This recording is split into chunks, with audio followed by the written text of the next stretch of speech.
First thing we'd like to do is just start with roll call for the Trauma Systems Committee. Scott Christopher. Here. Tracy Michelle Codner-Pouncey. Here. Craig Daniel. Brian Eastridge. Dr. Fisher. Angela Fisher. Nelda Garcia. Jackie Gondik. Jose Ortiz. Here. Jim Parisi. Miss Lisa Price. Here. Dr. Craig Ryan. Mr. David Reeves. Here. Miss Kathy Rogers. Here. Dr. David Smith. Here. Dr. Ronald Stewart. En route.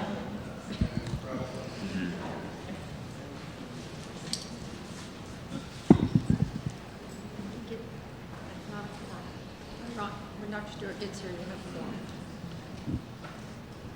So we can't make any decisions until Dr. Stewart gets here? Yeah, you just can't vote and stuff. Okay, fine. Proceed. So we're going to try something different, and that is we have the agenda on a PowerPoint, so we're going to walk you through that. So Lori's going to be the assistant over there. So the first thing that we wanted to start out with, if you remember last meeting in August, we actually went through the level 3, the level 4 rules and brought them to the committee. The committee did vote on them to move them to GETAC, but there were 4 items that they wanted clarification in the language. So you see them listed. The first was, if you remember the administrative rules, was there an opportunity to actually create or add language to create the committees, the performance improvement committees.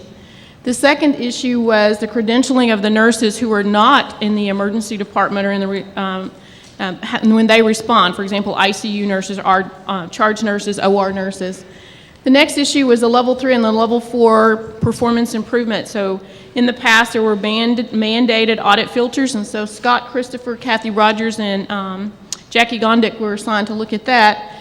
And then the liaison physicians. The question was, does that one person have to show up for orthopedics and neurosurgeon in the level 3 and the level 4, it's actually the level 3 facility. Can they have substitutes? And if they have substitutes, what should they have in place? And so we have some answers, so we'd like to show those to you. So Laura, if you just switch the slide.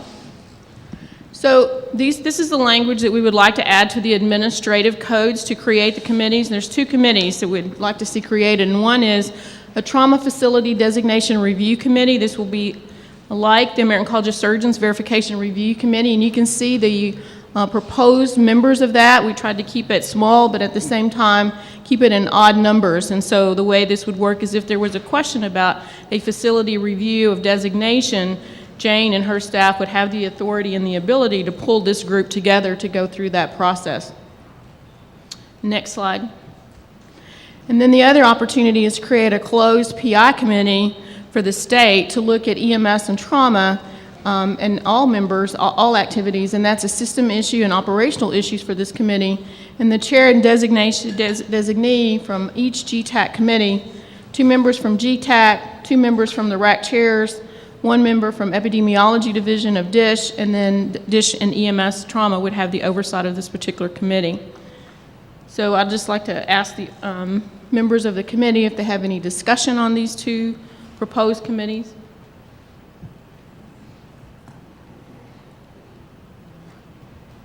I don't know that that first one, creating a trauma facility designation review committee. You know, we've talked about that for several years, and it just never has materialized. And I think there's the positives that have been historically discussed far outweigh the disadvantages of that. So, composition's good. I think it would be an asset for the state.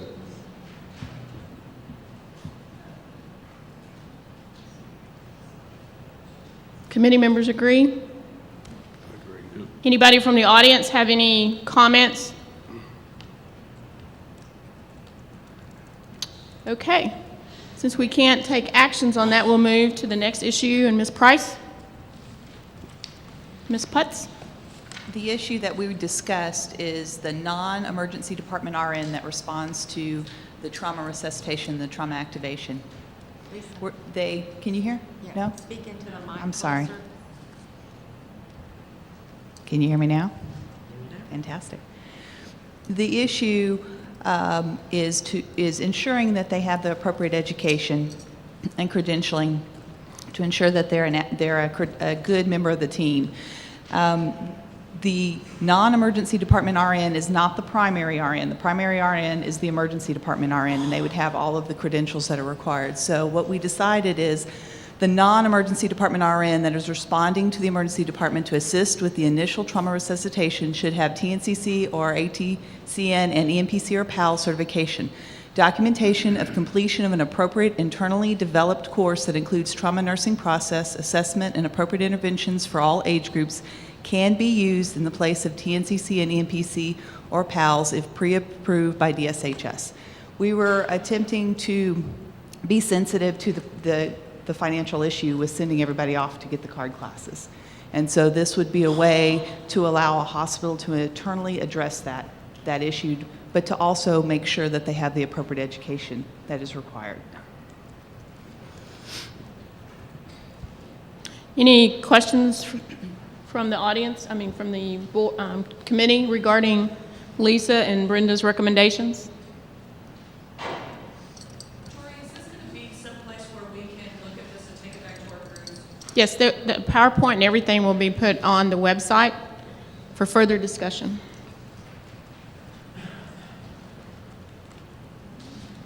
So the next issue was the audit for the mandated audit filters for the level 3s and the level 4s. And so the question is, should we have audit filters? The recommendation when we went through the rules was to take all the standards and integrate them into the actual criteria so that the criteria and the standards were all the same.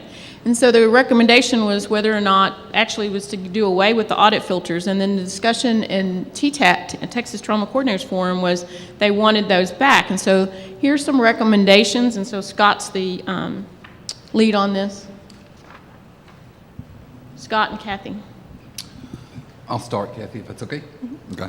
Basically, what we did on this is took those concepts that were discussed in August, and there's pros and cons of having the audit filters. Currently, the ACS, some other designating bodies out there, are trying to say get away from the mandatory prescribed audit filters and stuff, and to try to get hospitals to focus on what's important within the walls of their hospital. So that's one concept. The other concept is audit filters are good, particularly for a new trauma coordinator that comes in and what am I supposed to look at, okay? So kind of as a happy medium, what we did is we created a document that, a two-page document that basically the front page says these are trauma standards of care for designated trauma centers within the state of Texas, and they're listed up there on the board. And then on the other page was a page called "These are events that trauma centers should look at if they occur within your institution, whether you're a 1, 2, 3, or a 4. A death, a trauma death. We're going to look at all those, right? Okay, that's the extreme example, if you will. But they're on there, and if you kind of look at the standards versus the events, they kind of mirror one another, okay? Trauma team activation, we didn't do it right. That's an event that needs to be addressed in some form or fashion. So that's kind of the mindset there, getting rid of the audit filters, but having Texas standards of care for designated trauma centers, and then, like I say, mirroring those standards would be defined events that should be routinely and customarily looked at when they occur. So the events are there if you guys want to go through them for the audience. There were some copies out there. I don't know if there's enough copies. I don't think the copies included this, though. No. It's front and back. Yeah. Anyway, we can make this available, but the events that we got up there are trauma centers will integrate the appropriate event review into their trauma PI, patient safety plan. Field triage errors, we need to be looking at where patients go. Did they go to the most appropriate place in the most appropriate amount of time? Missed, delayed, wrong level activations, delayed trauma team response, failure to utilize the trauma flow sheet or incomplete documentation, resuscitation decisions, i.e. did we resuscitate the patient appropriately, failure or delay in following protocol, delayed trauma transfers, delayed movement to the OR, delayed diagnosis or missed injuries, and then complications from the injury or the treatment modality itself. Is there another page behind that? Patient safety, standard issues identified.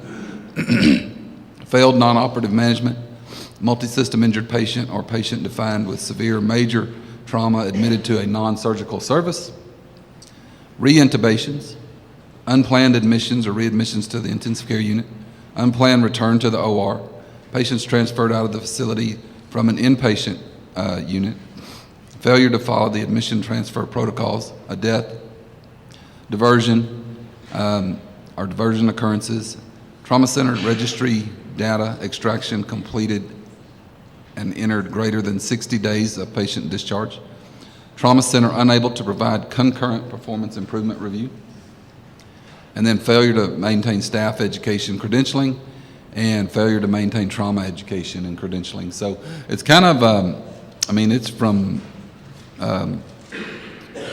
EMS 911 phone call through discharges where all these standards kind of lay. And I think if you read them, I think they're very applicable to whether you're a 1, 2, 3, or a 4.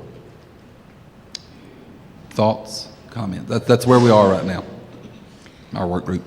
Kathy? Scott was able to give this out at the TTCF, but unfortunately we didn't have enough time to go over it probably as much as we needed to. I think it's a great start that we began, but I think that because it's such an important part of the program, I think that we probably need to take some more time on it and give everybody time for feedback, and maybe have, if everybody likes a task force or something, or another work group that we all love, to bring back more suggestions and ideas. I just don't think that we maybe should move on this today. I think we need a little bit more time. What do you guys think? I think I saw a reference to the Joint Commission. You might want to pull that because there are fairly hospitals that are leaving the Joint Commission for other accreditation bodies. The other thing I want to just comment too is the intent was to be recommendations. Correct. And not have mandated. And the reason for that is when you look at the PI and the charts, what you're seeing is they take those mandated things and they do all of that. And then when you have a review, there are multiple issues in their PI process. And so the comment back is, well, I followed what you mandated. But all those pieces and standards of care are difficult to put in some mandated list. The list would be probably 40 pages long if you did that. So remember, the ideal is that these are recommended and that each hospital would have to address those, select what they're going to do appropriate for their patient population, and write it into their trauma performance improvement plan. So, I think that Kathy's got a great idea. We're going to bring it back. But I would encourage all of you, this will be posted, so if you guys can look at it and have some healthy discussion about it, regarding it. Yes, Ms. Brenda? Yeah, I'd just like to echo Kathy's comments. I think that there's a lot here that is excellent recommendations. I like the idea of having guidelines for the trauma coordinators out there. But I think we need to work through some of these and further discuss them, because some of them, for instance, the comment about Joint Commission, that's correct. We kind of need to vet that out a little bit and see where we want to go with that. And then there's some others that need some work. But from my standpoint, I like the idea of having the standards and filters for them. They don't know where to start sometimes, and we need to teach them how to build it. Some of the people are saying they can't hear in the back, so please make sure you use your microphone and speak loud. Pretend you're Toby Keith.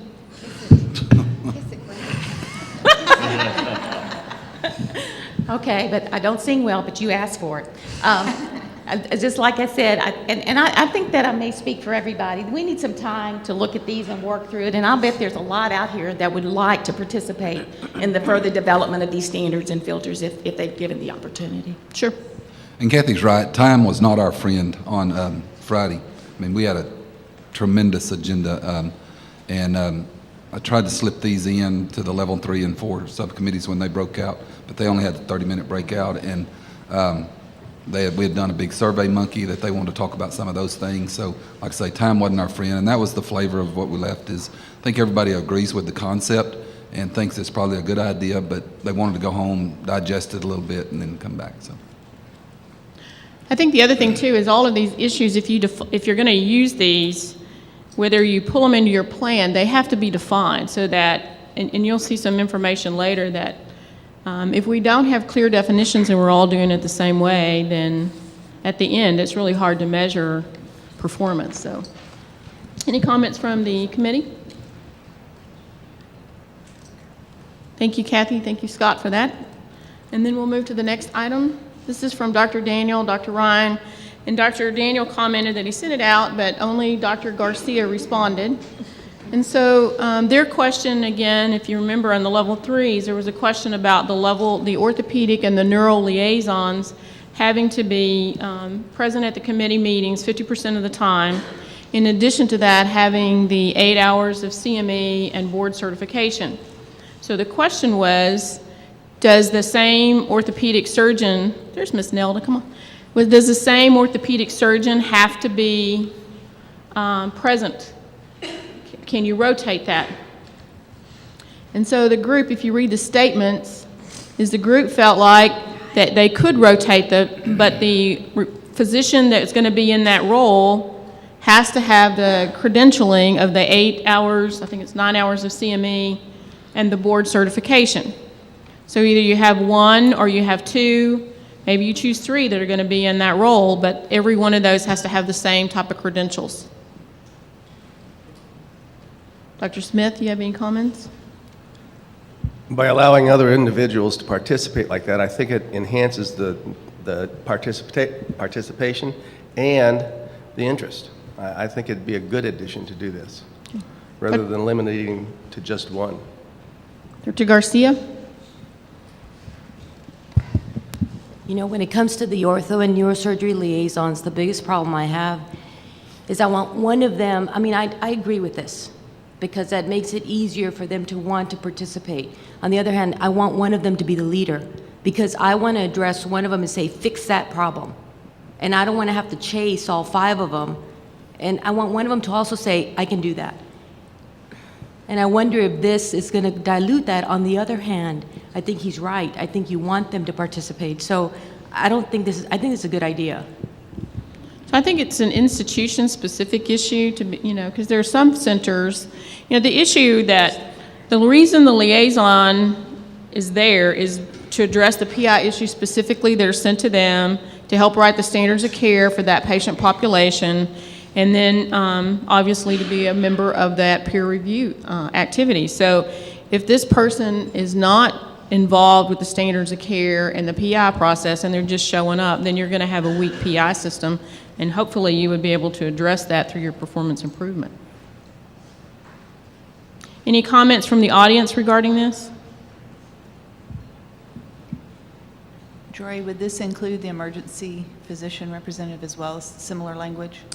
Well, it's recommended for orthopedics and neurosurgeons. I don't know why it wouldn't apply to the emergency department, but again, this is a critical thing for people to really stay focused on is if that person is appointed as the liaison, as Nelda points out, they have very certain criteria and expectations. So if someone else is going to rotate through that role, then they're going to have the same expectations. And this does allow you, people do go on vacations and things like this to allow you to continue to have your meetings and have different individuals participate. No comments from the audience?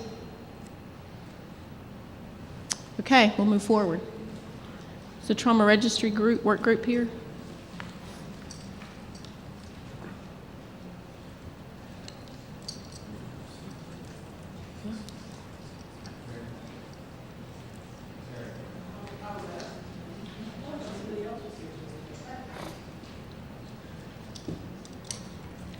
Are her slides here? I don't. I don't have any slides, but there's the computer. Is that George's computer? Yeah. Oh. That's the problem. It's on our computer. Can you? Madam Chair, would you go to the next agenda item, please, and let us get it set up? Okay, move. Thank you. Okay, the next item is, at the last meeting, we did move forward with the EMS Trauma System State Plan. The recommendation is that this would go back to the RACs. The RACs would evaluate it, select some criteria, and the goal was to be able to move forward that was January 2013. So that gives everybody a whole year to get everything in process and hopefully the new registry up and running. So the question is, any comments from any of the RAC chairs?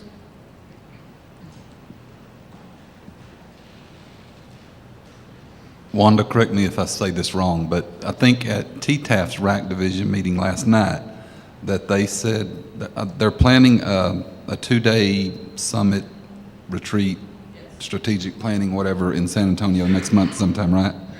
And I think they've decided that the focus of that 2-day meeting will be to look at rule revisions pertaining at the systems level, regional level, state level. Can we put you on the agenda for the February meeting for an update? Perfect. Okay. So, I need that pointer. What, are you ready, Mary? No, not yet. I'm going to take you through some data that we pulled out of different resources. So, this is from the state. I asked Jane and her team to give us an overview from last November to this November, how many trauma centers had gone through the redesignation or new designation and how many had to have focus review. So you can see that for the 1s, 2s, and 3s, and 4s, the number that went through the redesignation process. In addition to that, the new designated facilities, there was a level 2, a level 3 level 3s, and 8 level 4s. And then those facilities that had follow-up. So there were 2 level 3s and 10 level 4s in that time frame that were asked, they're going to have a focus review. Next slide. So I also asked, well, those that had to have a focus review, what was the number one reason that they had to have a focus review? What were the causes? And probably the biggest question we need to ask is whether it's this group, whether it's TTAF, or whether it's the Texas Trauma Coordinators Forum, how can we help them? And so the 2 things that popped up and came out of it were lack of PI activities. In other words, somebody was taken out of a role and things were not followed through during their absence. And the second one was unfulfilled PI activity. And this is where there's things in place, but it's not moving forward to that loop closure mode. So again, there's a great opportunity there. You can move forward with the slides. And so then we asked for some information from the epidemiology department regarding our injuries that we're seeing in the state of Texas. And so this information is collected by the epidemiology department, the Division of EMS and Trauma, and then you'll see Garrett and Lori have some special information in here. So we looked at this data. This is 2010 data, and you can see the number of trauma facilities that are reporting. So the question, if you look, is there are 64 non-designated facilities. And so the question is, are they seeking designation? How did they get included into this process? Next slide. And so the inclusion criteria is the inclusion criteria that all of you should be familiar with. This is for the 3588. So go ahead. And so we ask about the condition of discharge. So non-fatal injuries, there were 85,458. Fatal in this time frame, 3,229. Now that invalid code, that's what I'm really concerned about. I mean, it's pretty simple to say you're dead or alive. So this is where you start seeing some issues with the data. And so the total, that's okay, the total is 89. Now through the rest of the data, you're going to see that in most cases, the 450 that there's an invalid code is pulled out. Next slide. And so we ask about the sum. How much did we spend in this time frame? And so you can see the sum of the charges, the average charges, the minimum charge. I can't imagine being admitted to the hospital and having a $14 bill. Because these patients are supposed to be admitted, right? So the point is there are some questions about the data. And you can see the maximum charge. And so we also ask about the E-codes for the non-fatal. Now these are the top 4. So you'll see fall from slipping, tripping, stumbling, unspecified fall, motor vehicle crashes involving another vehicle, and other fall from another level. So those are the top 4 E-codes for non-fatal injuries. Go ahead. And then we asked for the non-fatal categories. So these were the top categories. And so you'll see falls, motor vehicle crashes, assault, other, and then transportation, and then struck by or against. So those are the top 5 E-codes that are causing injury and people to be admitted to the trauma centers and data collected and sent to the trauma registry at the state level. Next. And so then we ask about the fatal injuries. Again, the top 4 E-codes for death: fall from other, slipping, tripping, unspecified fall, motor vehicle crash, again, collision with motor vehicle, and then motor vehicle crash involving collision with pedestrian. So those are the top 4. And then when you group them into categories, next slide, asking for the top 5, you're going to see very similar information. Motor vehicle crash, 36% of the deaths. Falls, 31% of the deaths. Assault, suicide, 8% of the deaths. Now, it's my understanding in going back and looking some information that suicides are increasing. And then other transportation, 4%. Go ahead. So then we ask about the age. So you can see less than 1 year. This is the frequency. The thing that's most striking to me is look at 26 to 65, but look at 66 to 85. So 43% of the population is 26 to 65, and then 65 to 85, 20% of the population. So that's 63% of the injuries. And so that really shows, and you're going to see some more information about the criticality of looking at geriatric trauma for the state of Texas. Then you look at fatal injuries by age. You can see, again, the same information. Again, look at the 26 to 65 and 66 to 85. Significant percentage, 24%. And then this is something that's near and dear to my heart. These are fatal crashes with alcohol involved. Now this is the driver. This is not anybody else in the vehicle. So if you look at it, so 2008, there were 1,269 people, or 38% of the people that were the drivers and fatalities. Next slide. Now this is a graph that came off the CDC website about our current war across the waters. And if you see that in the United States, there were 1,317 soldiers that died in the conflict to 2010. Next slide. Now these are the people, again, if you look at the people that died in Operation Freedom versus the U.S. fatalities from drinking and driving. Go ahead.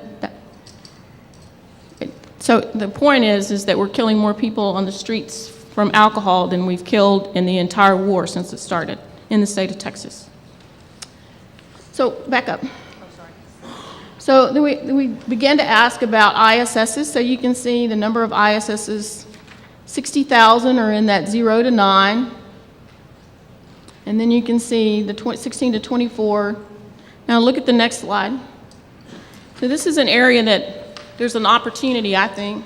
So if you look at, so at the top it's the injury severity score, the level 1 trauma centers, level 2, level 3, level 4, non-designated, and then the total. So if you look at the ISS range of 16 to 24, if you scan across there, you'll see that there's some question. There's 487 in non-designated facilities.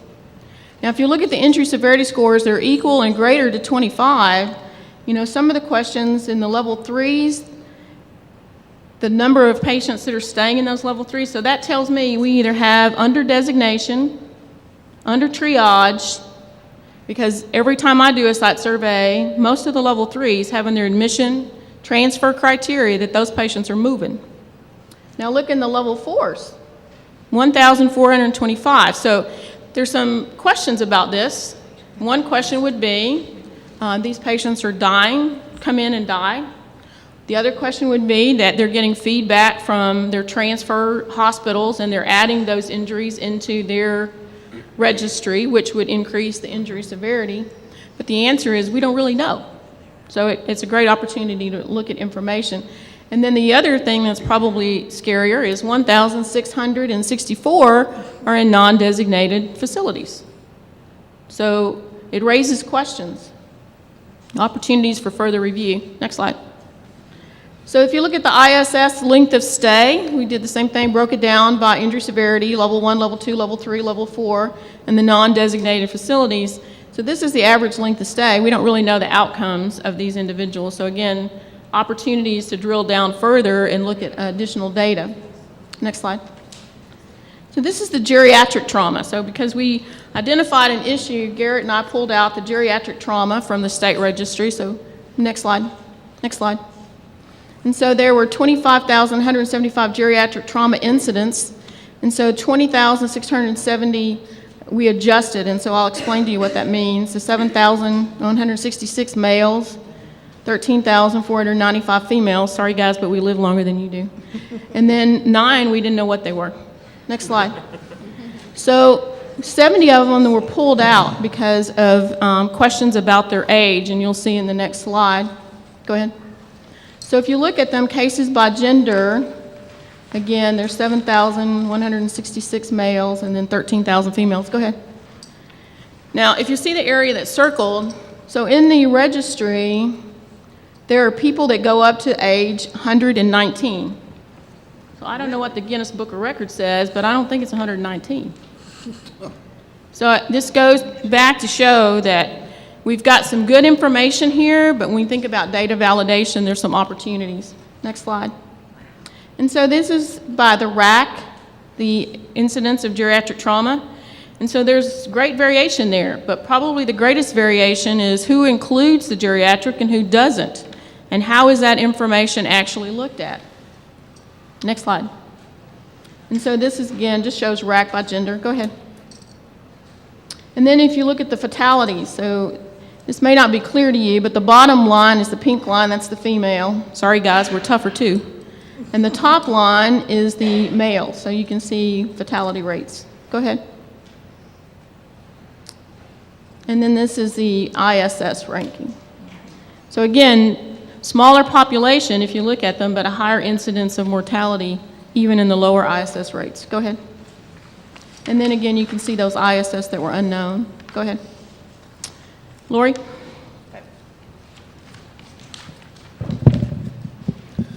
Joy, before Lori starts, where did all this data come from? The State Texas Trauma. Trauma Registry? Yep. Okay. And it's 2010? Yeah. This is the geriatric and the geriatric is 2010. This is 2009. So there is some variations in the data. Right. And I just, in the beginning we talked about recognition of the epidemiology department. They were very helpful in pulling this information out. So, so what Garrett and I did was we actually took data from the state registry, which, like Jory said, was 2009. We took data from the National Trauma Data Bank, and we also wanted broken down to our RAC, our trauma service area, to do some comparison and benchmarking. So I know this is really hard to see, but if you look over all the way to the left, that's actually the fatality based on age and trauma service area E, so our RAC. In the middle is the state of Texas, and then all the way over to the right is the NTDB. So we wanted to do some comparison and benchmarking, looking at the mortality rate based on age. The benefit of this kind of data, which I don't know that you can see it, but when we looked at this, the first thing that jumped out to me is that in our RAC, in our trauma service area, we have a significantly higher mortality rate for 13-year-olds compared to the state and also compared nationally. So us as a region, Parkland and Children's actually is going to now drill down further and find out what's happening to those 13-year-olds in our region. Can you not hear me? Can you all hear me? Now you can? Okay. So this again is for Trauma Service Area E, and it's pediatric incidence and case fatality rate by age. So the age is all the way over on the left, and then going over and what the actual mortality rate is. And like I said, that 13-year-old is almost double on how we compare to the state and as well as we compare nationally. This is just a graph showing the same information. Again, Trauma Service Area E. And this was information was obtained from the state registry. And this is female versus male by age. And again, the fatality rate by age. And this is for the state, not for our RAC. And again, by age and by male versus female. And this is for the NTDB. So this is the fatality rate actually for the NTDB for pediatrics based on age. Male versus female. And then comparing them all together. This is actually the mechanisms or the E codes broken down by injury. And this is for Trauma Service Area E. So the mechanisms are on the left, and then the case and fatality rate is all the way over on the right. Again, Trauma Service Area E by mechanism of injury broken down. And you'll see the injuries listed, fall, of course, number one, then MVCs, and going on down is the actual E codes and mechanisms. And this is for the state, and it's broken down by mechanism of injury for Texas. And then this is just the bar graph for that same information. And this is for the whole state.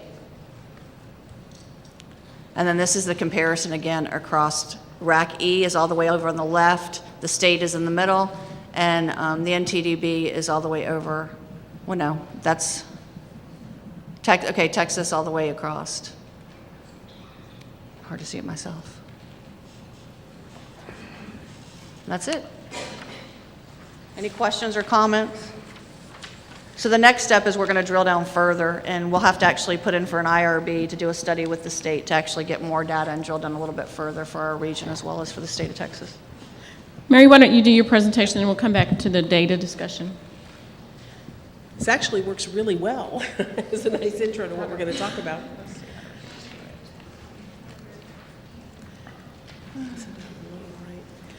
Well, as Laura's picking that up, we just wanted to, oh, that's okay, I'll just catch up. While she's getting that pulled up, the Registry Solutions Work Group has been meeting again regularly, almost weekly, working on items related to the registry, and the stakeholder group's last assignment was to look at reports, which we just looked at some reports, which is really, as I said, kind of a nice way to bring it up. Right down there. There you go. We were hired for our ability to do PI, not to run the thing here. Oh, that's yours. This is still George's. Anybody that wants to come help would be much appreciated. Because it's real obvious we're not going to get it. At any rate, the stakeholder group's assignment this time was to look at reports. You know, we've been through looking at the required data elements, and as we build off of that, once we've gotten the elements, we need to decide what reports we want from that. There have been a number of sources that we've used. We've looked at reports available through the Her computer won't open this. oh, We'll try, because it's blocked, but we'll try. it's blocked. Yeah, Oh, my God. because it's not a Parkland Drive. Oh, okay.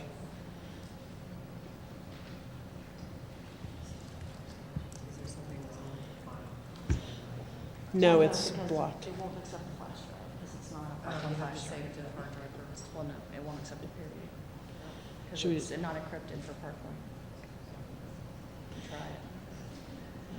It won't take It won't read removal. it.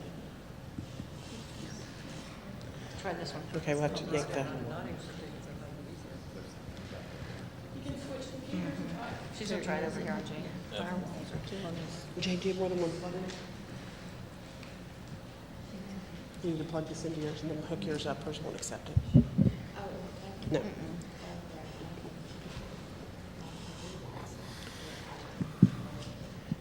Sorry, guys, but Parkland has this little thing called Security. CMS, tight security. Nothing goes onto the laptop unless you have a password. Sorry. Let me pull you back up so you can keep going while they figure this out.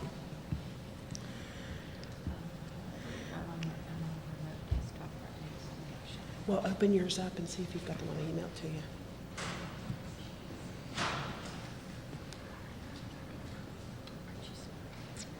If it's through.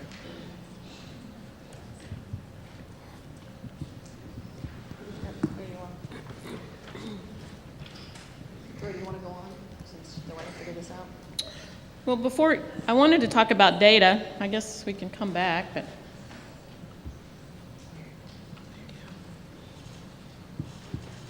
So we'll move through the liaison report. So Dr. Stewart's not here, but each of the members of the Trauma Systems Committee are asked to reach out to other stakeholders and bring information back. So you can see them listed here. So Mr. Christopher with the Texas Trauma Coordinators Forum, an update.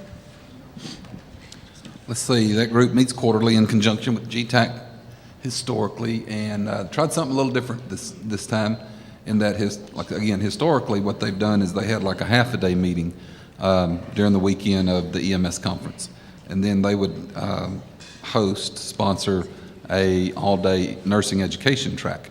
And in at the 2010 conference, I think we gave out a total of like 50-something CEs for the whole day. So the cost benefit of that little effort was discussed at strategic planning a year ago, and they opted not to do that anymore. So instead, what they opted to do was go back to a full-day meeting in conjunction with the EMS conference, and they did their first one on Friday. And it worked out good, had a great attendance, probably close to 90 nurses showed up, and they pretty much had their regular formatted agenda. And I guess what they're working on right now is like I mentioned a while ago, they did a Survey Monkey. All the various committees submitted a couple of questions, and then there were a couple of just general questions, the value of TTCF, et cetera, et cetera. And kind of where they're at right now, that board is going to have their strategic planning meeting January 6th in Fort Worth. I don't know the exact location, but somewhere in Fort Worth. And have their strategic planning, take that Survey Monkey, and plan for 2012. So Mr. Marvin Cloud is the new president for that organization for the next 2 years. And the gavel was passed to him during that meeting. Questions? Comments? Anybody want to add anything that was there? Thank you.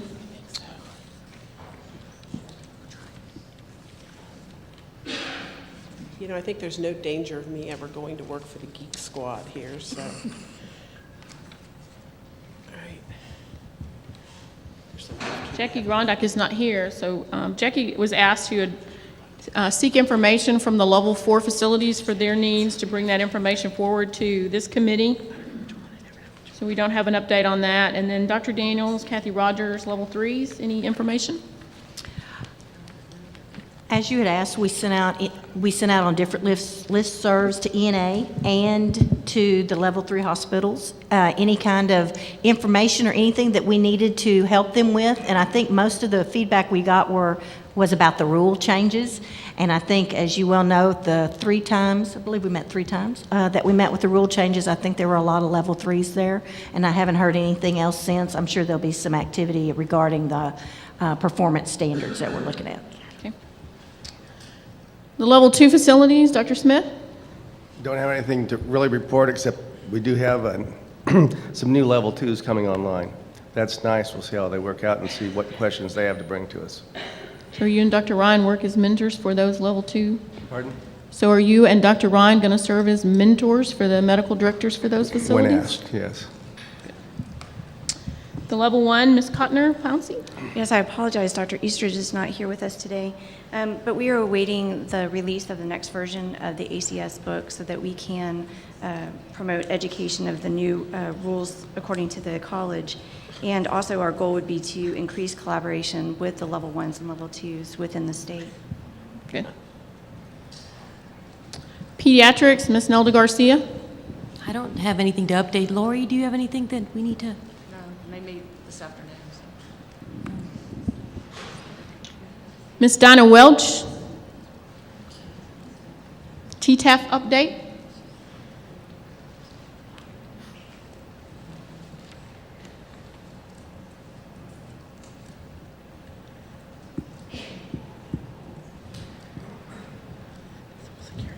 Good morning.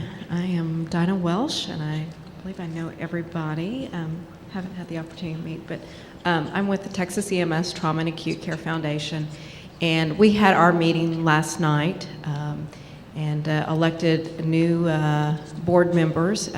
Actually, David Reeves will be our vice chair. Scott Christopher will be our new secretary. And then Kathy Rogers and Dudley Waite are our new board-at-large members that we elected last night. So we're thrilled to have some new energy with Kathy and some changing of the guard with Scott and Dudley and David's continued service. There were 2 issues that we discussed at length last night. One of them was that TTAF is going to move forward in contracting with a grant writer. Ever since TTAF was founded, there was quite a bit of discussion about TTAF being an organization that could pull in dollars that could then be distributed statewide. And so we are moving forward with that. Oh, kitty.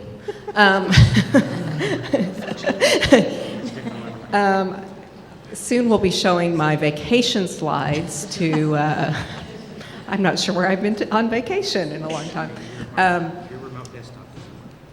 But we are moving forward with grant writer Dan Kulika. He is a MD, PhD, and has been the director for the HIV Center at Parkland and was responsible for getting some very significant grants there and helping to develop those. And so he is highly, highly recommended. His resume is very, very impressive, and so we were just thrilled that he's going to contract with us to help us find what we believe are dollars out there. The other issue that we spent some considerable time on was TTAF as a 501c3 and what that scope entails as our ability to lobby or not lobby. And we have recently submitted a letter to DSHS about our activities, and that impacts TTAF's funding through RAC subscription fees, and then it more importantly affects the RACs in their ability to use state funds to help support TTAF. And so we are anxious to hear from the state, you know, how the RACs can continue to participate in TTAF. Since Lisa is our trauma division chair, I don't mean to put you on the spot, but I always hate to take y'all's thunder because y'all do so much work.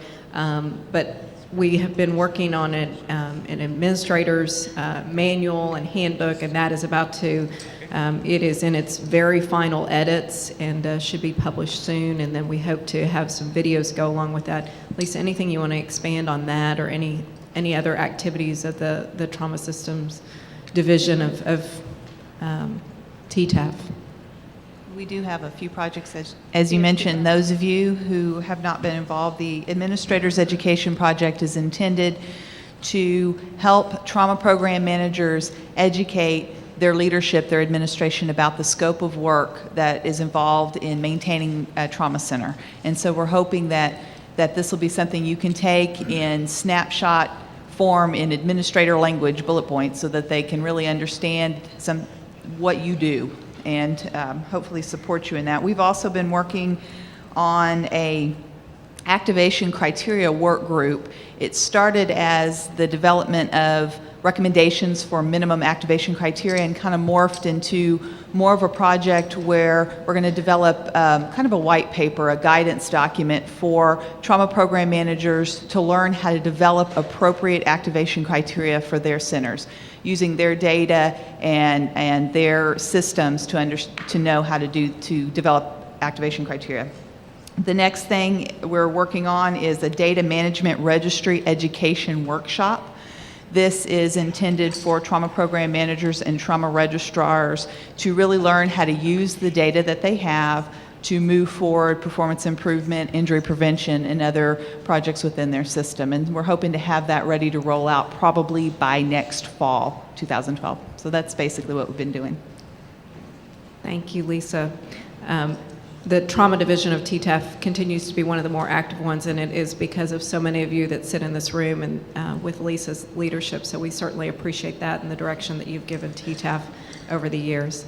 I am happy to answer any questions or if anybody has any issues for me. Anybody from the audience have any questions for TTAF? Thank you very much. Thank you. We go back to David with the RAC. Who's a liaison assigned to the RAC chairs. Any information? We didn't discuss anything about it. Okay. Kathy, did you have anything else from ENA? No, ma'am. Ms. Price from the TTAF division? You already have? Okay.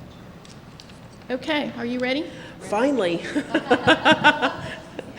Hopefully everybody, I think it was worth it. A little bit about what we're going to talk about today. are the reports that were recommended for the new system, and kind of where we're going and how we're going to get there as we continue to move forwards towards an ever larger target on the horizon for when we're going to be going live.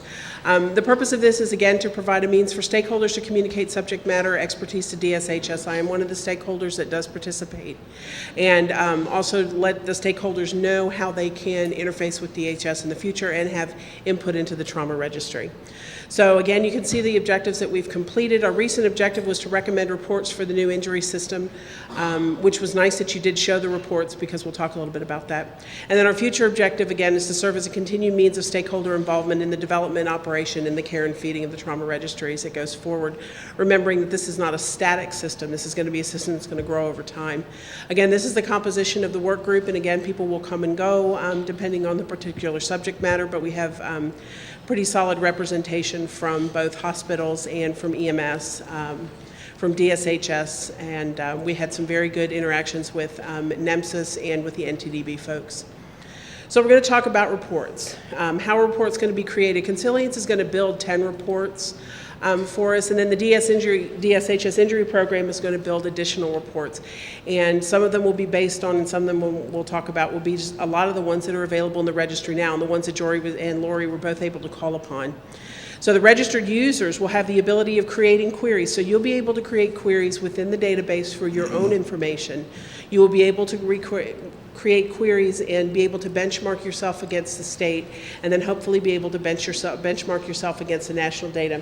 Because if you remember, we've modeled, and I'll use the hospital data as an example, we've modeled off the NTDB model. So when we're comparing our data towards the national data, we're using the same data elements. So again, when Jory talked about, are we all defining things the same way, hopefully we'll be comparing apples to apples across the board. It won't be any good if we're not considering, calling something the same thing that NTB is. We've looked at the current reports that exist in the registry. We've looked at reports that we thought were good, reports that we thought were so-so.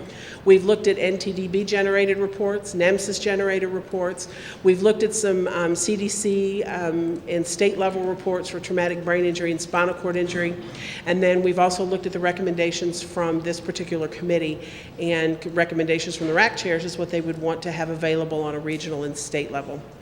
So an example of the current reports that are here, and a lot of these you just saw, looking at blood alcohol analysis, audit level filters for level 3 and 4, causes of injury, injury severity, monthly acuity mortality, all those reports are going to stay. Those reports are not going anywhere. And those can be run by the month, the quarter, or the year. They can be done in your individual hospital, and then aggregate data would be available at the RAC level and aggregate data available at the state level. So I couldn't run reports on Lori's hospital, nor she on mine, but I can run my reports, and then I can look at aggregate pediatric facility data within the state of Texas to benchmark myself. The current reports that are available in EMS. And we felt that most all of these probably needed to stay as well. And again, these reports are built off of the data elements that were previously approved. So the nice thing about using a standard data set like that with NEMSIS is it allows us to run, again, reports that we can benchmark against NEMSIS. So the recommendation was to keep the current reports so that you can keep utilizing them, to allow hospitals to run comparison statistics of their trauma designation level. Again, a level 3, if my level 3 wanted to look at the aggregate of all the level 3s, or maybe the aggregate of the level 3s in my particular area. And then additional national data when possible for state and national comparison. So you really be able for the first time to benchmark yourself within the system. So this was an example of an NTDB report. There's a component of the registry that is like a demographic survey where you'll be asked, on a yearly basis to update information about your facility. What level are you? How many bed sizes? What RAC are you in? There's a number of questions there. So this facilities by trauma level, you can go in at any time and run a report and see how many level 1, 2, 3, 4s and not designated hospitals are reporting to the system currently. So we wanted to enhance the format of the NTDB report and again allow ourselves to be able to benchmark against those. And we talked a little bit about, again, we looked at by trauma service area, by disaster response group, by hospital size, those kind of things. Under NEMSIS, we looked at it, pulled an example of a NEMSIS report, the top 10 patient complaint categories, and this is a sample of what the NEMSIS report looks like and probably pretty much what the report would look like for the Texas State Trauma Registry. And again, the enhancement is that your EMS service will be able to compare within your TSA, within the state, within the U.S. For types of delay and many other things. So again, that benchmarking currently is not available, but you would be able to do that yourself without having to request reports. We looked at a sample traumatic brain injury and spinal cord injury report from, I believe, New Jersey, I can't remember. And then this was a particular report that compared rates. So you'd be able to look at the rates for your entity, for your RAC, and for your state. So this is just an example of the kind of initial drill down that you can get on that data. And again, we want to be able to compare this data between facility, trauma service area, the state, and eventually the U.S. Other reports that would be available, and again, these, I'm sorry, are kind of hard to read, but these are just your frequency reports. And Jory showed you a lot of these, as did Lori. And these reports, again, will still be available in the system. You can look, again, method of payment for your particular entity. You could look at the method of payment for the RAC, and you could look at the method of payment for trauma patients of a particular kind across the state. So this, again, gives you an idea of how you can benchmark and use this data. Again, we looked at transfers, how many are transferring out of RAC, how many to a lower level of care, how many to a higher level, and how many had no transfer. And again, you can benchmark your entity, so look at the out of RAC. So you look at your particular entity and you send more patients out of the RAC, than other entities. Well, why? Are you transferring to specialized care? Are you, there's a lot of things that you can look at, but this provides you the means to begin to ask those questions and begin to drill down on that information. The other reports that were recommended for the system is that there be the creation of an annual report for EMS hospital and the RAC, as well as the state level annual report that we'll be able to use. And then it will provide an overview of trauma in Texas for the year, and then again for each RAC. So that would be made available on a yearly basis. We need to actually check, still continue to interface with the stakeholders to find out if there are any other reports that would be requested. So the RAC may want to look at something a little bit different in their particular area for that year, and may have some very specific indicators, maybe things that they were working on that they want to study from year to year. So the next steps, again, many of the reports are in the beginning process of development. There will be continued stakeholder input. As a matter of fact, the next opportunity for stakeholder input is everybody sitting here rolling around in their head going, ooh, we could use a report for, or I think it would be great to have a report for. On November 29th and November 30th, and that information is out on the website and how to sign up for those webinars. Email notifications will inform the stakeholders of the dates and times of the webinars and how to register, location of the documents, and to provide feedback. And again, that's available on the DSHS website. Or you can contact Tammy directly by her email or by her office phone number there. So we've actually been really pleased with the direction that this is taking, and I think we're beginning to get towards the end of the line. So now that we're talking about reports, when months ago we were talking about individual little data fields. So thanks for your patience in us trying to get through the technical glitches here. Thank you, Mary. Anybody have questions for Mary from the committee? I do. On one of those slides, you said that Consilience was going to build 10 reports and DSHS was going to build the rest. Yeah. Why is 10 the magic number? What's that about? I don't know. That Must would be the build people that would have to answer that. It must be written in the contract. Hi, I'm Tammy Sajak, and we had business requirements for Consilience. In the business requirements, we had to identify the number of reports we wanted them to build. We said 10, and those are going to be the most complicated reports. An example of one of those will be we want to put in national data, as we've been talking about, so that you can do rates. And that is a complicated report to do because it's going to have to do some calculations. So that would be one example. We wanted to be able to use our money for things that are very difficult to create. The good thing about the Consilience product is that they provide training, not just to the IT department, but to my actual staff. So they know how to create reports also. So they'll be able to create the types of reports that you're used to seeing, the kinds of that have been up there already, without us having to pay Consilience additional dollars. Yeah. And then my other question is when y'all were having this discussion of different kinds of reports and stuff, did y'all specifically talk about going through the level 3, particularly the level 3 and level 4, and I guess the 1s and 2s through the ACS, their pre-review questionnaires, applications, to make sure that all those questions that are answered have a report? Yeah, we wanted to create like a canned document that, like you have for 1s and 2s, that's like your ACS report that runs all that information to fill in all your tables. Yes, we did. Good. Yeah. Thank you. Just Wanda, one- did you have a question?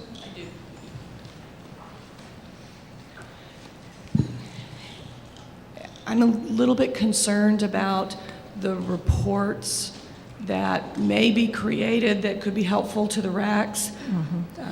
I apparently missed discussions or surveys that went out to the RACs to ask what kind of things would be helpful to them.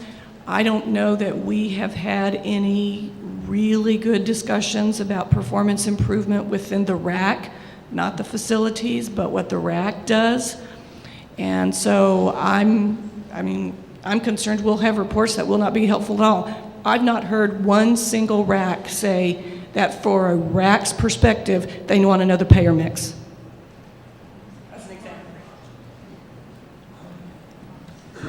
Hi, I don't know who you are, but nice to meet you. The Office of EMS and Trauma Services sent out the survey to the RACs, and you will see that to the RAC chairs, I believe, Ann Verstray had shared that information with us. It's not your last opportunity to give us feedback. As a matter of fact, we encourage any of you who would like to participate in the Registry Solution Work Group who represent a RAC. That would be really wonderful. We could use some more input from that. The two stakeholder meetings we're going to have on the 29th and the 30th, they'll be done a little bit differently than what they've been in the past because we're trying to get more involvement. We've had everybody put themselves on mute in the past so that we could get through the presentation, and then you type in your question because there are so many of you on those webinars, 60 to 80 people usually. This time, we'll just let you type in, I have a question, so that we can get our list going, so that when we're done with the presentation, we can go to the first person who said, I have a question, unmute you, let you ask your question so we can get some discussion going. I'm happy to set up telephone webinars or telephone conferences with individual RACs. So if that's something you all would like, I'm more than happy to do that. We want your feedback. We're not trying to limit this in any way. The more that I know what you need, the more I'm able to do something to try to meet that need. Any other comments? Rosie? It was a little challenging to hear you in the back. Oh, so, sorry. So if in fact you did make a comment about this, please delete, and that's it. As a surveyor, did I hear or did you mention anything that if the trauma coordinators needed to get information from you in order to do that before their survey, what was the time frame? Are they able to reach out and touch you, and how soon do they need to do that in order for them to have information ready for their survey? It's a self-service. They'd be able to run that report at will. So As when of you're right ready now, to- as of tomorrow? No, as of tomorrow, no. As of when?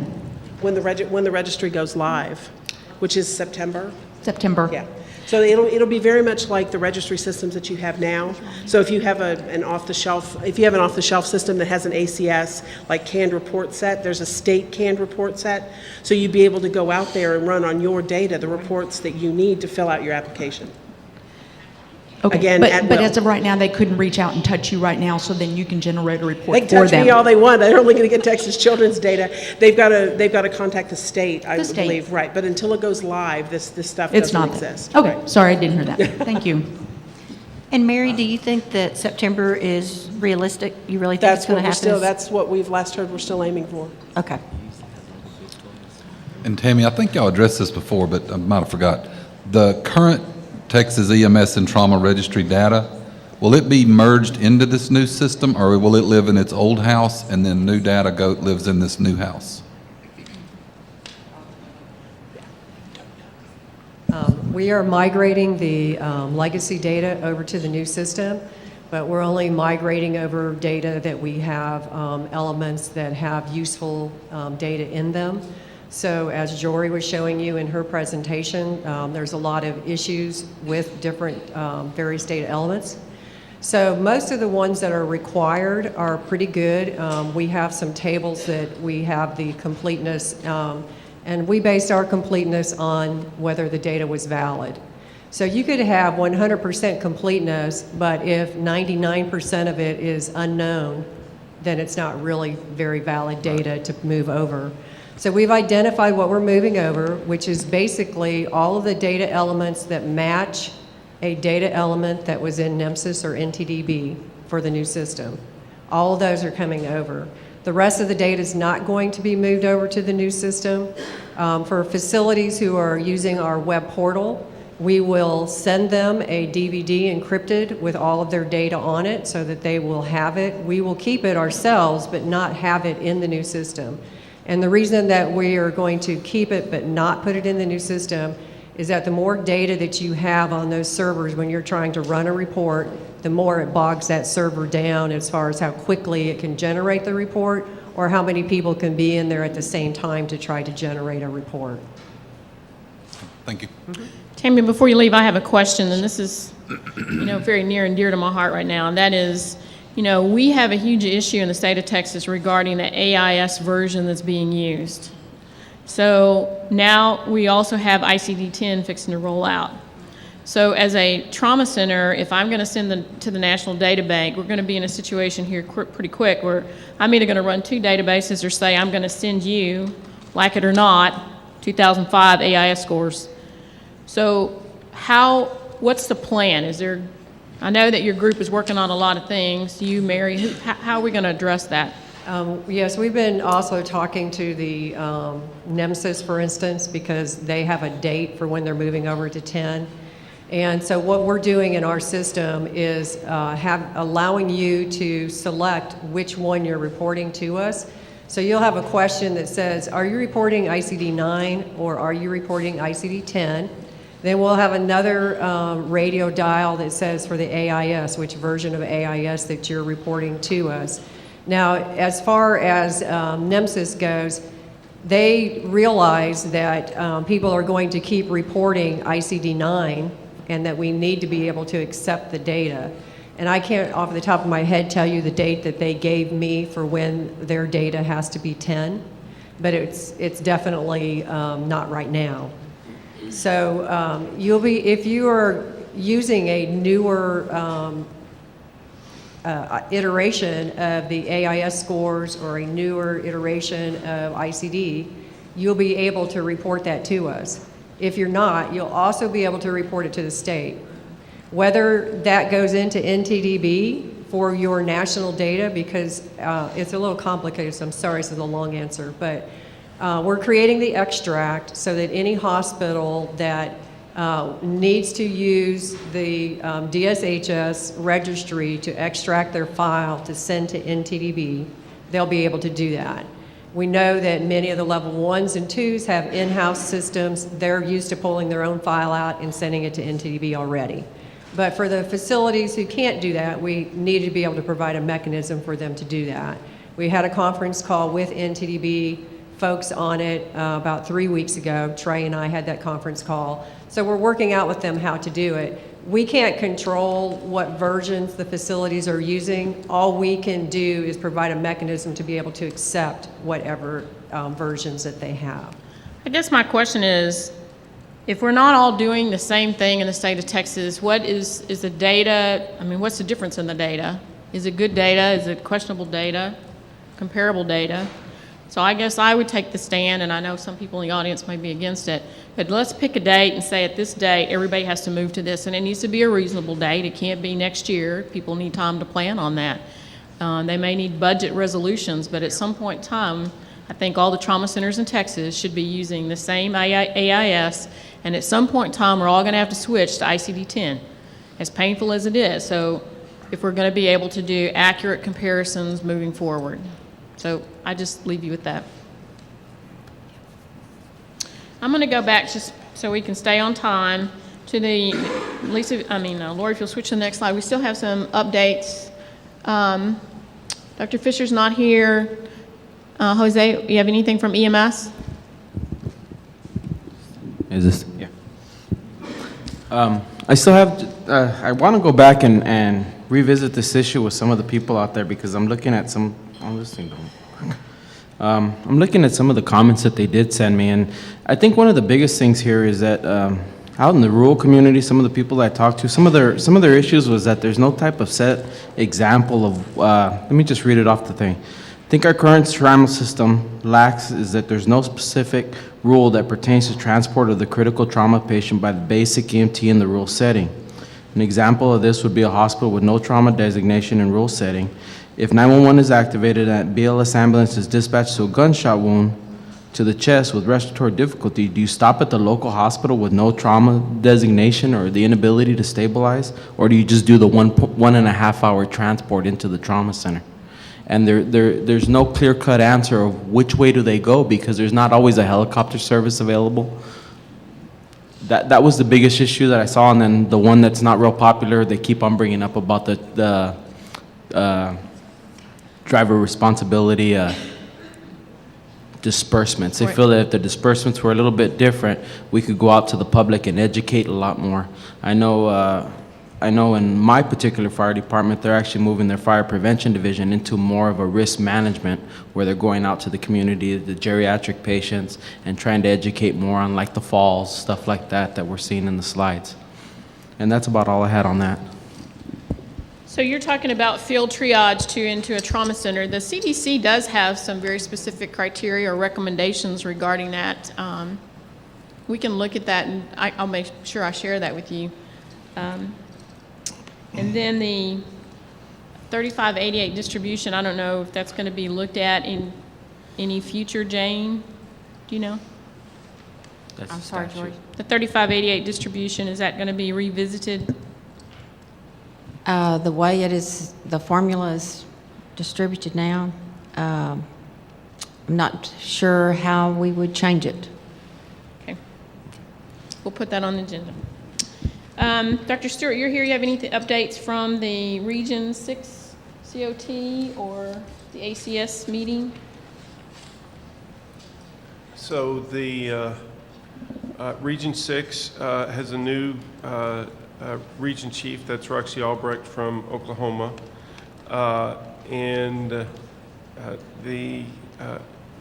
Nothing really new to report from Region 6 compared to what's been done in the past. Region 6, for those in the audience, Region 6 is the American College of Surgeons region for Texas. Texas divided to North Texas and South Texas, Oklahoma, New Mexico, Louisiana, and Arkansas. Texas accounts for probably more than 80% of the trauma centers in that region are made up from Texas trauma centers. Nothing really new with respect to Region 6, though. Okay. Thank you. So in the discussion about the data, I'm just going to open this up to the other committees, but here's some action items that I would like to propose. The first thing is, it's very clear to me that we need assistance and direction from the trauma registrars to come up with a plan for data validation as we move forward. Now, Mary, I don't know if your registry work group has been looking at this, but as you saw with the data, there's some issues there. We have talked about data validation.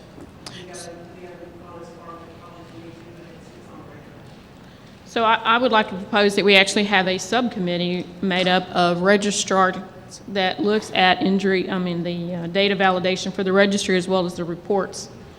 The other issue is based on the information about the geriatric trauma. I think we either need a task force or a actual subcommittee to look at the geriatric trauma issues in the state of Texas. The other item would be to ask the governor, this is an issue with me, is to potentially form a DWI task force for the state of Texas.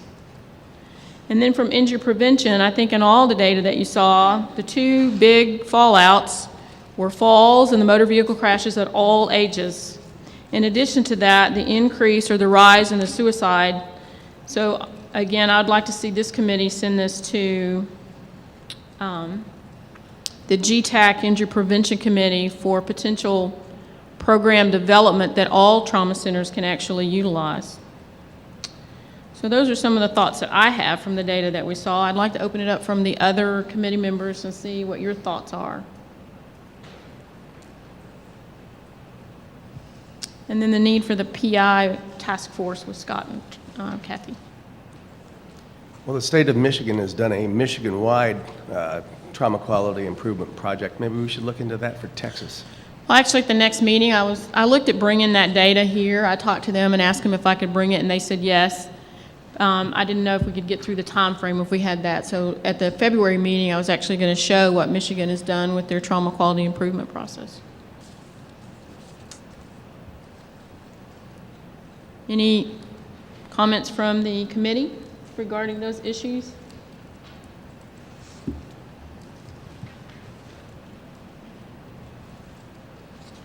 So if we do this, we're going to have forms of motions here.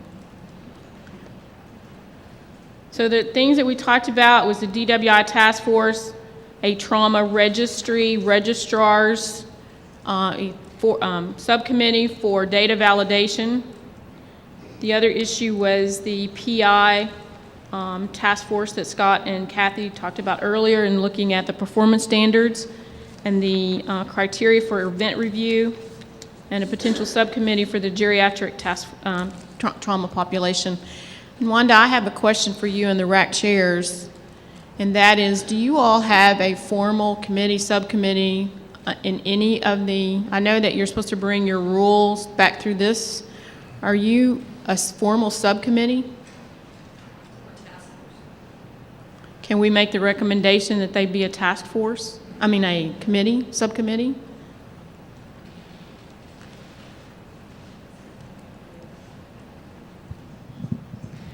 I think that's something you need to discuss with the council. Okay. And in their coming plans, they may consider something of that nature. Okay. Any comments from the committee members on any of these issues? Dr. Stewart? So, Jory, the DWI task force, is there currently a DWI task force that crosses broader than medical, that deals with law enforcement and the Department of Transportation? I mean, it seems like to me there probably is, but do you know? I know that there are in some of the RACs. The question is there a statewide? And if not, how do we elevate it to a statewide level issue? And I agree, it shouldn't just be us in that room. This is much, much, much bigger than us. In short, I'm not opposed to the idea, but it seems like it's broader than just the EMS and trauma system. I don't have the answer to that. I guess we can investigate it. Yeah, just investigate it, and if it does exist, then I think we proactively see if we can maybe get a seat at the table or something. I bet an organization like MAD may have something like that we could discuss with them or go with, collaborate with them. Okay.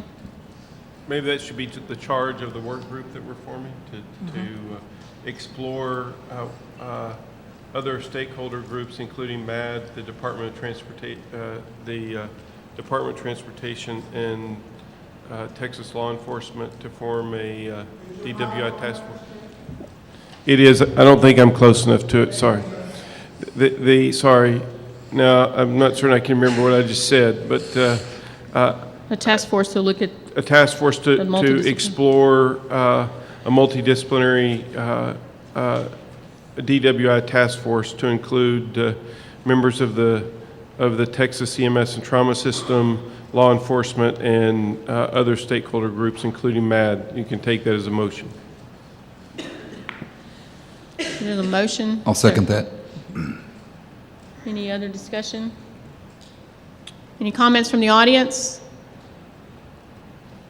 All those in favor, please say aye. Aye. All those opposed? So it passes. A PI work group. A work group.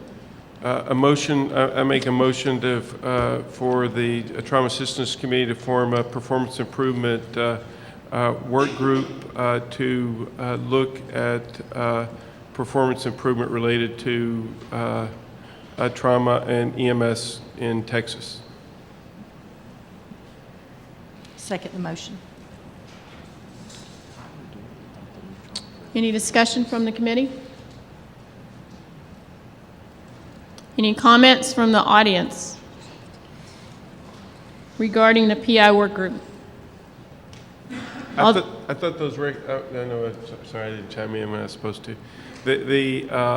I thought those recommendations were really good. By the way, that works really well when you're driving on I-35, to have the meeting going in front of you. The audio is perfect. I'm not certain I was driving. I may not have been. All those in favor of the motion, please say aye. Aye. Those opposed, please say aye. Passes. Geriatric trauma.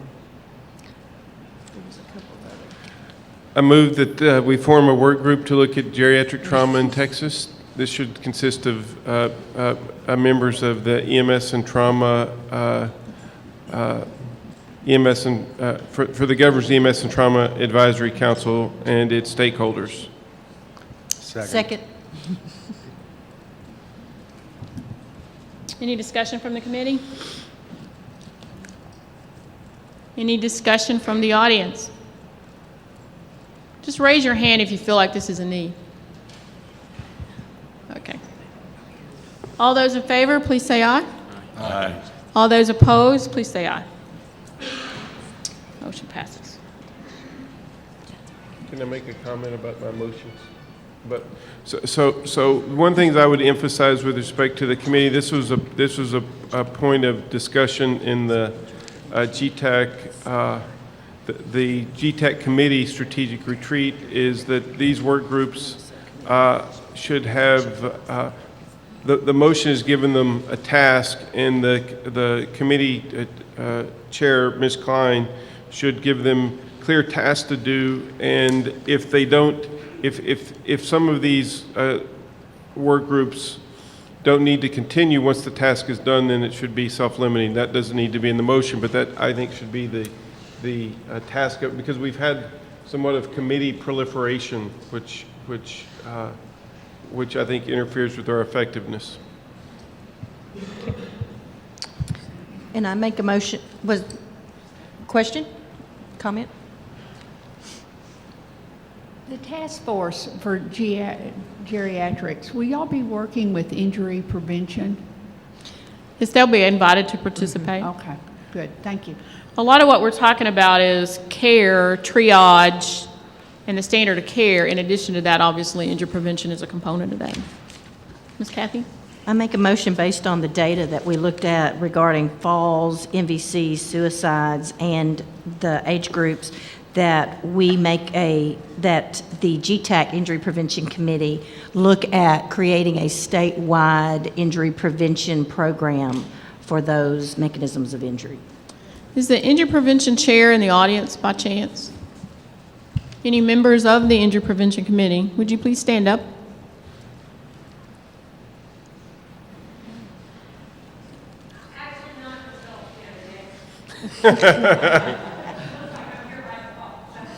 So my question would be, that we can make a recommendation to go to that committee. Do you think these are reasonable recommendations? We have a motion on the table. We have a second. Second. Any discussion from the committee members? Any discussion from the audience? Jory, is there any way to include nursing homes with this stuff? Because that seems to be a large proportion of the elderly falls are actually coming out of nursing homes, at least in our experience. Sure. All those in favor of the motion, please say aye. Aye. Those opposed, please say aye. Motion passes. Mr. Ortiz, did you want to make any type of motion regarding the EMS issues? Do you feel like that's something that we should address in this committee, or should we ask the EMS committee to address I think we need to address the EMS committee about that. Okay. Do you want to make a motion to do that? Make a motion to address the EMS committee in regards to specific criteria on the transfer of trauma patients in the rural settings. Would that be correct? Mm-hmm. There's a motion. Is there a second? Everybody understand the motion? What The issue is long transports into the trauma center, do you stop at the closest in the rural environment, or do you move to the trauma center? Okay, Second the motion. second the motion. Any discussion? So don't we have triage, bypass, and diversion protocols in each region that are really aimed at addressing that particular issue? Yes, and there's CDC field triage criteria. What Mr. Ortiz is bringing forward is that we ask each of the members to reach out and touch stakeholders. These questions are coming from the stakeholders. So if it goes back to the EMS committee, there's larger stakeholder participation from EMS and the EMS committee. So it may just be an overview of what's actually out there, and it may be a review of the CDC criteria from an education standpoint, but at least we want people to understand if they bring us an issue, we're going to address those issues.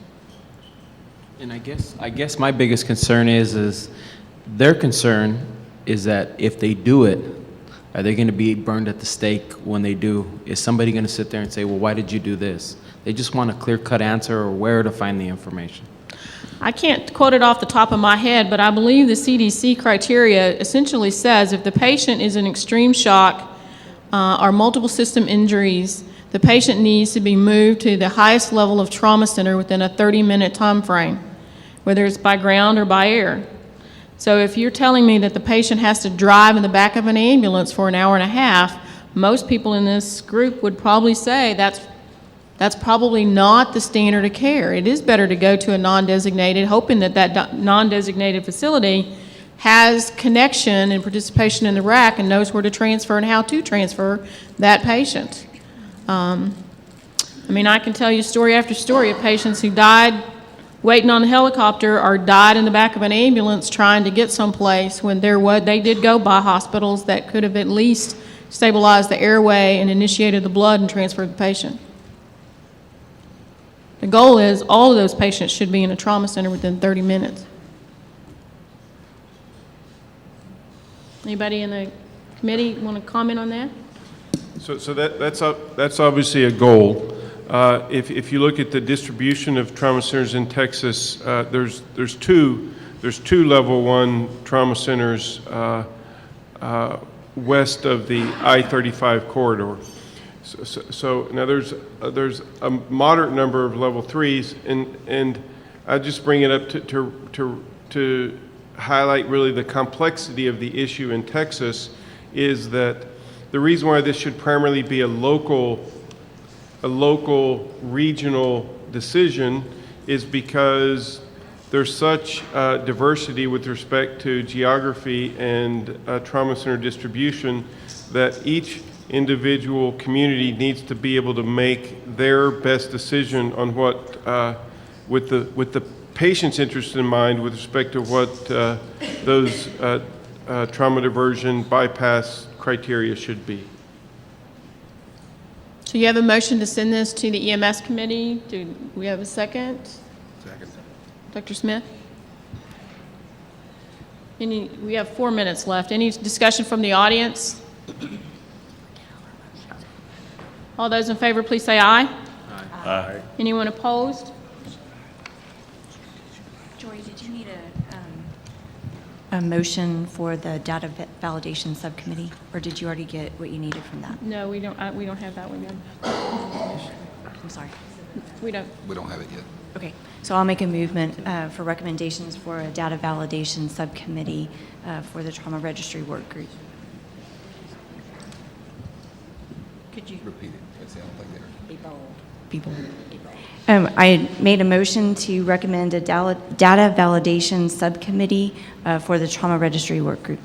I think we have to use the word task force to start out with. Is that right, Jane? So we'll start out with task force. Task force. Change that to task force. Second that motion. Second Probably by- the most important thing with the new registrar coming up, that we have valid data from the get-go. Could I ask you to also consider in that motion the ICD-9 movement to 10, ICD-10, as well as the AIS issues, how we're going to move forward with that? Absolutely. How would you like me to state that? Just a friendly amendment? Yes. Did you second? Did you second the motion? Yes, I did. Accept that amendment? Yes, I will second that also. Any comments from the committee? Any comments from the audience? All those in favor, please say aye.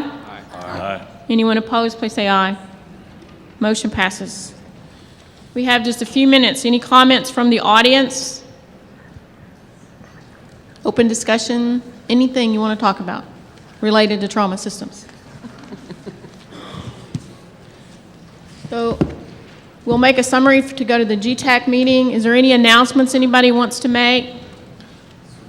Hey, Jory, just looking at the agenda, I think it's the second line on the agenda. I think we skipped over that. It's just announcing the members or new members. We were waiting on Dr. Stewart. Jane, do you want to talk about the new members? That's yours.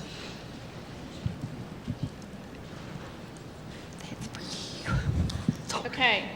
We do have some new members, but before we talk about the new members, we need to acknowledge those that have served on the committee. So the first one is Tracy Cotner-Pouncey.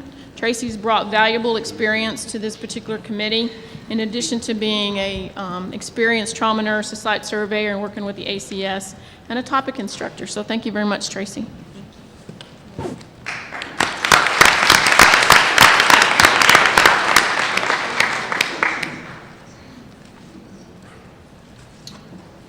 The next one is Jim Parisi. Jim is not here today. Jim's brought valuable information from the role of the administrator in a trauma center. The next one is Ms. Kathy Rogers. Kathy Rogers brings the voice of the Level 3 trauma facility, a very high-functioning Level 3 trauma center, and has survived the UTMB issues with moving patients in. So we're delighted that UTMB is back up as a Level 1 trauma center. And Ms. Kathy Rogers continues to represent the Level 3 Trauma Center.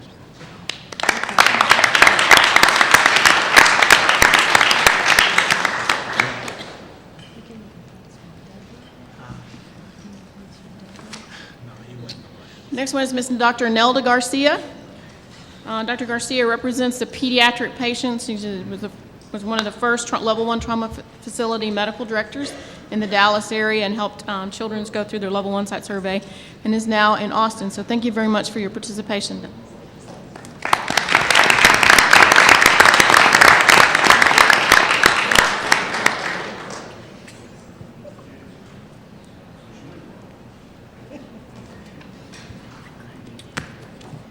And that's Jim's. Okay. So the new committee members, David was reappointed. I was reappointed as the chair. And Mary Frost, you're going to stand up. Mary Frost is going to take on the lead now of the pediatrics. And then, is there anybody new in the audience that are members? I forget what her name is. We have a representative coming on board that's going to be from a Level 4 from a critical access hospital from Van Horn that, again, we look forward to her participation as well. Any announcements anybody else wants to bring up? Discussion? We're down to the wire, right? Yeah, you're over. All right, let's go. Thank you.